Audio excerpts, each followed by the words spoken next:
It was 1991, I think. Is that right? And I was a lawyer for the state, and Dawn was just graduating from law school, and I interviewed her for a clerking job and hired her. We got married in 1996, and Jim had 2 boys who were, well, they were 7 and 9 when we got married, and they've always lived with us half the time. And then Jeffrey came along a while after that, and he's going to be 9 this weekend. Our real relationship with Christ, I think, evolved when we came to K2. At least it took a huge step forward for me. Dawn got involved with the Sunday morning team taking pictures. And Adventure Canyon. And I got involved with the art team, and life was good. September 26th of this year, I had ridden my motorcycle to work that day and left work to get a haircut. And coming back to work on 13th South, a delivery van had made a U-turn, just instantaneously pulled in front of me, crashed into it, and I fell to the ground. And apparently the truck was in the ongoing traffic lane, so backed up and backed over me and came to rest on my chest.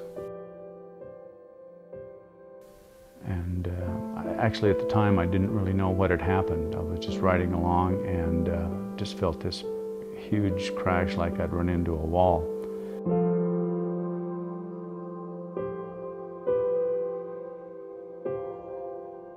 I think from the moment he showed up at the ER, I think that the trauma team thought for several days he might die, and nobody would tell me otherwise.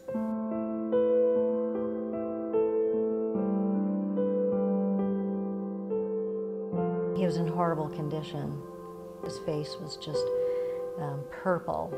He couldn't breathe.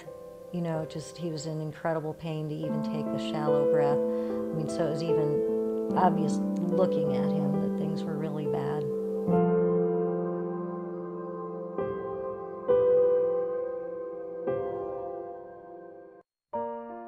I wasn't aware of it at the time, but Dawn since told me how many people came the day of my accident while I was in intensive care and just came to pray. I remember something about the very occasion when my spleen ruptured. Sort of foggy, but I remember the gurney going down the hallway and onto the elevator and being in a fog. But I looked up and people were already there, and I'll never forget that.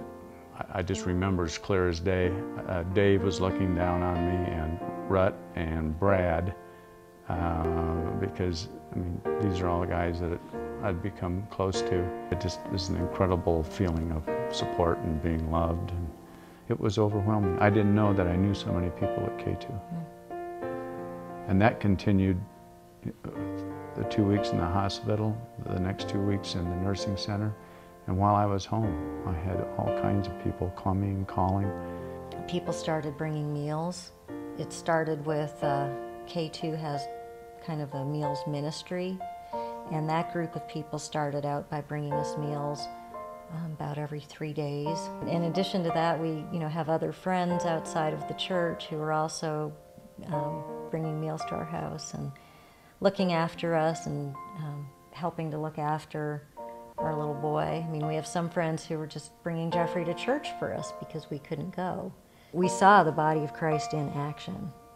And I even remember talking to, again, trying not to go into names, but talking to Rut on the Sunday after Jim's accident, and it was the anniversary service, so it was a really big deal that day. And, he was going to come up to the hospital, and, as I said, I was having a really hard time receiving from people at that time, and so I was saying, oh no, you're too busy, you've got the anniversary service. And he just stopped me cold in my tracks, and this is something I remembered for the rest of Jim's crisis. He just stopped me right there and he said, Dawn, this is church. He said, it's not about the anniversary service. It's not about what music we're playing there. He said, this is what church is. We're the body of Christ.